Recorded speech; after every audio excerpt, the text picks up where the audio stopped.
പിതാവിൻ്റെയും പുത്രൻ്റെയും ജീവനുള്ള പരിശുദ്ധ റൂഹായുടെയും നാമത്തിൽ തന്നെ ആമീൻ. പ്രിയ ദൈവത്തിൻ്റെ വലിയ തിരുനാമത്തിന് മഹത്വമുണ്ടാകട്ടെ. കർത്താവിനാൽ അനുഗ്രഹിക്കപ്പെട്ടവരെ, പ്രത്യേകിച്ച് ഏപ്രിൽ മെയ് മാസങ്ങൾ പരിശുദ്ധ ഗീവർഗീസ് സഹദായുടെ ഓർമ്മ കൊണ്ട് സജീവമാകുന്ന കാലഘട്ടമാണ്. നമ്മുടെ സഭയിൽ മാത്രമല്ല, കേരളത്തിൽ മാത്രമല്ല, ഭാരതത്തിലും ഭാരതത്തിന് വെളിയിലും ലോകത്തിൻ്റെ നാനാഭാഗങ്ങളിൽ ഈ സഹദായെ സ്മരിക്കുകയും പ്രാർത്ഥിക്കുകയും ആ മധ്യസ്ഥയിൽ അഭയം പ്രാപിക്കുകയും ചെയ്യുന്ന സന്ദർഭങ്ങളാണ്. നമ്മൾ പലപ്പോഴും ഗീവർഗീസ് സഹദായെ ഓർക്കുകയും ആ മധ്യസ്ഥതയിൽ അനുഗ്രഹം പ്രാപിക്കുവാൻ ആഗ്രഹിക്കുകയും പ്രാർത്ഥിക്കുകയും ഒക്കെ ചെയ്യുന്നവരാണ്. എന്നാൽ ദൈവത്തിൻ്റെ സ്മരണയിലേക്ക് പ്രവേശിക്കുന്ന ഒരു വ്യക്തിയുടെ സ്മരണ എല്ലാവർക്കും അനുഗ്രഹകരമാണ്. അത് ഓർക്കുന്ന എല്ലാ സ്ഥലങ്ങളും അനുഗ്രഹിക്കപ്പെടുന്നു.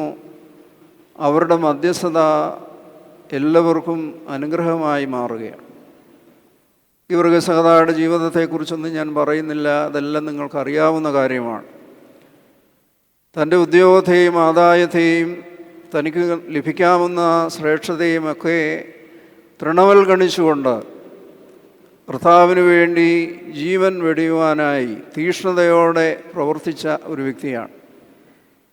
ആ മരണം എങ്ങനെയാണ് ദൈവത്തിന് പ്രീതികരമായെന്നുള്ളത് നമ്മളൊരു പക്ഷേ വിചാരിക്കും, ദൈവം ആ മരണം കണ്ട് സന്തോഷിക്കുകയാണോ എന്ന്.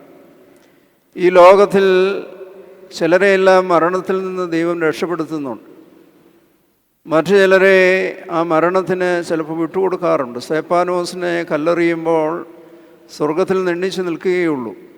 പക്ഷേ അവൻ്റെ ആത്മാവിനെ തൃക്കരങ്ങളിൽ സ്വീകരിച്ച് ഒന്നാമത്തെ രക്തസാക്ഷിയായി സ്വീകരിപ്പാൻ തക്കവണ്ണം തിരുമനസ്സാകുന്നു.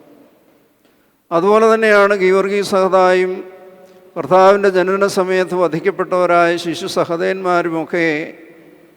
അവർ ആ ജീവിതം കർത്താവിൻ്റെ ജീവിതവുമായിട്ട് ബന്ധപ്പെടുത്തി കഴിഞ്ഞപ്പോൾ അവരുടെ ഭൗതിക ജീവിതത്തെ അവർ ഒട്ടും പ്രാധാന്യം കൊടുക്കാതെ ആ മരണത്തിന് തയ്യാറാവുകയാണ്. പ്രത്യേകിച്ച് ആദ്യത്തെ 6 നൂറ്റാണ്ടുകൾ, അതിൽ ആദ്യത്തെ 3 നൂറ്റാണ്ടുകൾ വളരെ തീവ്രമായ പീഡനങ്ങൾ സഭ നേരിട്ട കാലഘട്ടമാണ്. എങ്ങനെയും ഈ വിശ്വാസത്തെ നശിപ്പിച്ചു കളയുവാനായി എവിടെങ്കിലും ഒരു തീപ്പൊരി വീണെങ്കിൽ അതെല്ലാം തല്ലിക്കെടുത്തി മാനുഷികമായി സഭയെ നശിപ്പിക്കുവാനായി അന്നത്തെ രാജാക്കന്മാരും അന്നത്തെ ഭരണാധികാരികളുമൊക്കെ ഉത്സുകരായിരുന്ന ഒരു കാലഘട്ടമാണ്. അവിടെയാണ് ഇതുപോലെയുള്ള ജ്യോതിസുകളെ പോലെയുള്ള സഹദേന്മാരുടെ ജീവിതം അനേകർക്ക് പ്രകാശമായി തീരുന്നു. കർത്താവിൻ്റെ പുനരുത്ഥാനം തന്നെ ഒഴിഞ്ഞ കല്ലറയും പൊട്ടാത്ത മുദ്രയുമൊക്കെ തെളിവുകളായിട്ട് പറഞ്ഞാലും അതിനേക്കാൾ ശക്തമായ തെളിവുകളാണ് അപ്പോസ്തലന്മാരുടെ ധൈര്യം.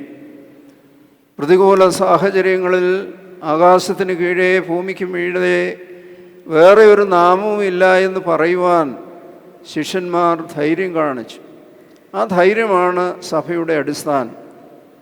അങ്ങനെ ധീരതയോടെ എന്തു വന്നാലും അത് സഹിക്കുവാനുള്ള മനസ്സോടുകൂടി കർത്താവിനെ സാക്ഷീകരിച്ച ഒരു പുണ്യപിതാവാണ് ഗീവർഗീസ് സഹദ.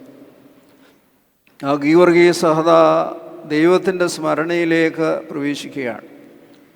നമുക്കറിയാവുന്നതുപോലെ ചിലർ പടിപടിയായി സുദീർഘമായ സുഹൃത ജീവിതത്തിൻ്റെ പൂർണ്ണതയിൽ ദൈവത്തിൻ്റെ സ്മരണയിലേക്ക് പ്രവേശിക്കാറുണ്ട്.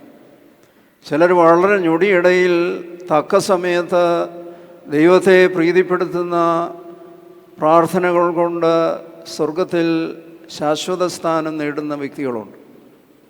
വലതുഭാഗത്തെ കള്ളൻ അങ്ങനെയായിരുന്നു. ജീവിതകാലത്ത് ഒരിക്കലും അനുദപിക്കുവാൻ അദ്ദേഹത്തിന് അവസരം ലഭിച്ചില്ല എങ്കിലും തക്ക സമയത്ത് ക്രൂശിന്മേൽ പിടഞ്ഞു മഴിക്കുന്ന ക്രിസ്തുവിന് ആശ്വാസകരമായൊരു പ്രാർത്ഥന തിരുസന്നിധിയിൽ സമർപ്പിക്കുവാൻ അവൻ സാധിച്ചപ്പോൾ, നീ എന്നോടുകൂടെ പർദീസയിലിരിക്കും എന്ന് പറയുവാൻ കർത്താവിന് സാധിച്ചു. അങ്ങനെ അതുകൊണ്ട് ജീവിതത്തിൻ്റെ ദൈർഘ്യമോ ജീവിതത്തിൻ്റെ പ്രത്യേകതകളൊന്നുമല്ല. ഒരുവൻ ക്രിസ്തുവിലാകുന്നതിനുള്ള സന്ദർഭം അത് ക്രിസ്തുവിന് ആനന്ദം നൽകുന്നതാണ്, ദൈവത്തിൻ്റെ സ്മരണയിലേക്ക് അവർ പ്രവേശിക്കുകയാണ്. ഈ ആരാധനയിൽ പലപ്പോഴും നമ്മൾ പ്രാർത്ഥിക്കുന്നുണ്ട്, ദൈവമേ ഞങ്ങളുടെ പാപങ്ങളെ നിൻ്റെ സ്മരണയിൽ നിന്ന് മായ്ച്ചു കളയണമേ എന്ന്. പാപങ്ങൾ മായ്ച്ചു കളയുന്നതിനോടൊപ്പം നമ്മെ ദൈവത്തിൻ്റെ സ്മരണയിലേക്ക്, ജീവൻ്റെ പുസ്തകത്തിലേക്ക്, ദൈവത്തിൻ്റെ ഓർമ്മയിലേക്ക് കരയേറ്റുന്നതിന് അനുയോജ്യമായ പ്രവർത്തനങ്ങൾ, മനോഭാവങ്ങൾ നമ്മളിൽ ഉണ്ടാവുമ്പോഴാണ് ആ സ്മരണയിലേക്ക് നമ്മൾ പ്രവേശിക്കുന്നത്. നമ്മൾ ബാക്കിയുള്ളതിനെ ഒന്നിനെയും കൂസാതെ തൃണവൽഗണിച്ചുകൊണ്ട് യഹോവ എൻ്റെ ഇടയനാവുന്നു, എനിക്ക് മുട്ടുണ്ടാകുകയില്ല, കൂരിരുൾ താഴ്വരയിൽ കൂടെ നടന്നാലും ഞാൻ ഒരു അനർത്ഥവും ഭയപ്പെടുകയില്ല എന്ന് പറയുവാൻ സാധിക്കും. അതുകൊണ്ട് ഈ സഹോദരന്മാരുടെ ജീവിതം നമ്മുടെ ജീവിതത്തിൽ വളരെ സാങ്കത്യമുള്ള ഒന്നാണ്. ഇന്നത്തെ കാലഘട്ടത്തിൽ അതുപോലെയുള്ള തീവ്രമായ മരണത്തിനൊരു പക്ഷേ നമുക്ക് അവസരം ലഭിച്ചു എന്ന് വരികയില്ല. എന്നാൽ നമ്മുടെ ജീവിതത്തിൻ്റെ ചെറിയ ചെറിയ അനുഭവങ്ങളിൽ ആ സാക്ഷ്യം ഉയർത്തിപ്പിടിക്കുവാനുള്ള അവസരങ്ങളുണ്ട്. ഞാൻ എന്താണ് കഴിക്കേണ്ടത്, ഞാൻ ഏത് സാഹചര്യത്തിലാണ് ഇരിക്കേണ്ടത്, ഞാൻ എന്താണ് ധരിക്കേണ്ടത്, ഞാൻ എങ്ങനെയാണ് പണം സമ്പാദിക്കേണ്ടത്, ഞാൻ എൻ്റെ ജീവിതത്തിൻ്റെ ഓരോ മേഖലകളിലും എങ്ങനെയായിരിക്കണം എന്നുള്ളത് ലോകം പഠിപ്പിക്കുന്നത് പോലെ ആയി ഇടയ്ക്ക് ദൈവത്തെ വിളിക്കുന്നതല്ല.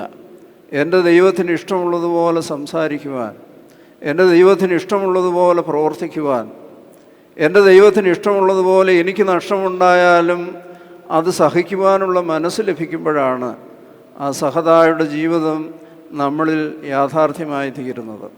ഒരുപാട് പ്രതിസന്ധികളിലൂടെയൊക്കെയാണ് നമ്മൾ കടന്നു പോകുന്നത്. ജീവിതത്തിൻ്റെ ഓരോ മേഖലകളിലും ഇങ്ങനെ സാക്ഷ്യം വഹിക്കുവാനുള്ള അവസരങ്ങൾ ഒരുപാടുണ്ട്.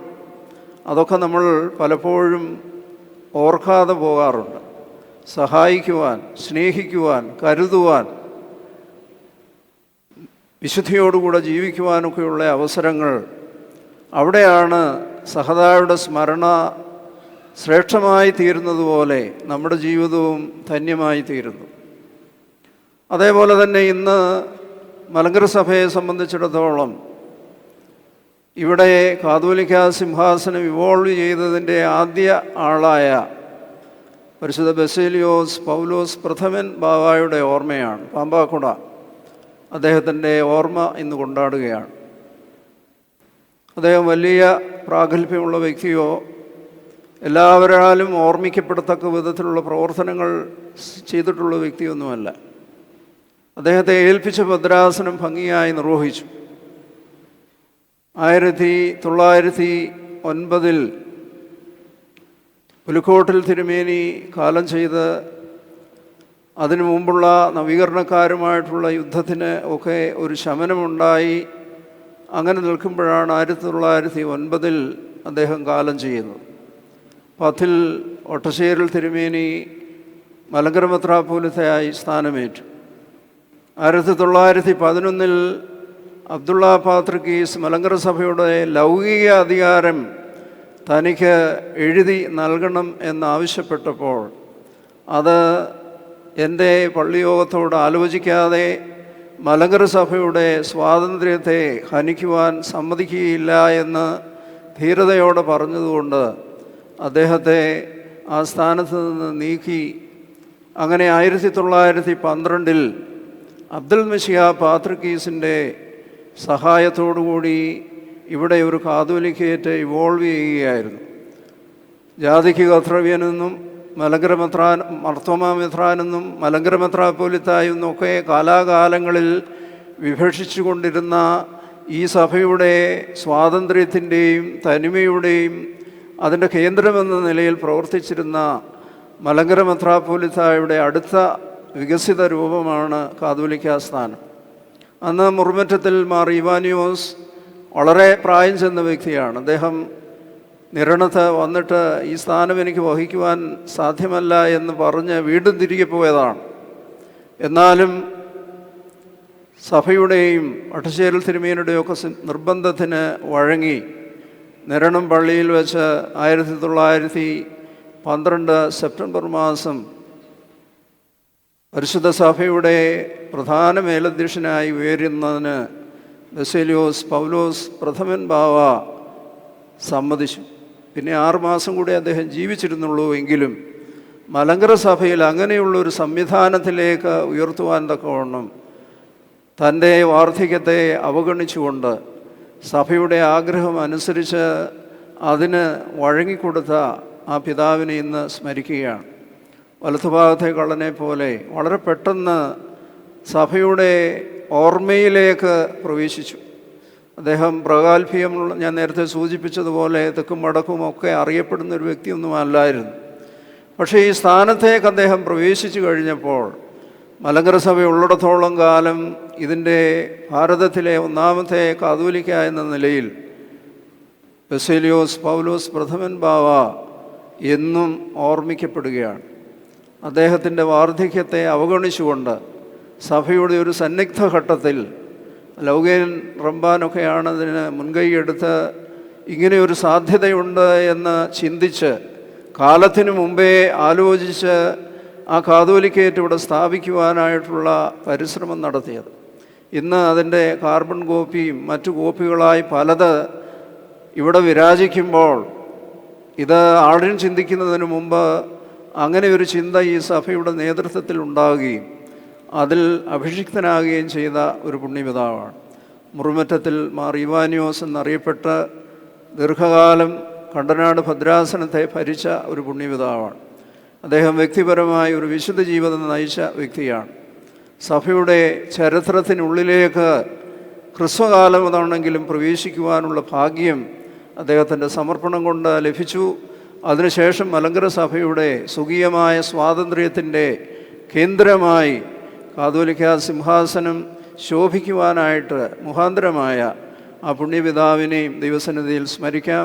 ഇവരുടെയൊക്കെ ത്യാഗങ്ങളാണ് ഇന്ന് നമ്മൾ അനുഭവിക്കുന്ന സന്തോഷവും സമാധാനവും സ്വാതന്ത്ര്യവും എന്ന് ഓർത്ത് അതിന് പിന്നണിയിൽ നിന്ന് അതിന് മുഖാന്തരമായ പിതാക്കന്മാരെ എല്ലാവരെയും പ്രത്യേകിച്ച് ഒന്നാം കാതോലിക്കായും ദൈവസന്നിധിയിൽ സ്മരിച്ചുകൊണ്ട് പ്രാർത്ഥിക്കാം. ദൈവത്തിൻ്റെ കൃപ സമൃദ്ധിയായി നിങ്ങൾക്കെല്ലാവർക്കും ലഭിക്കട്ടെ എന്ന് പ്രാർത്ഥിച്ച് എൻ്റെ വാക്കുകൾ ഉപസംഹരിക്കും.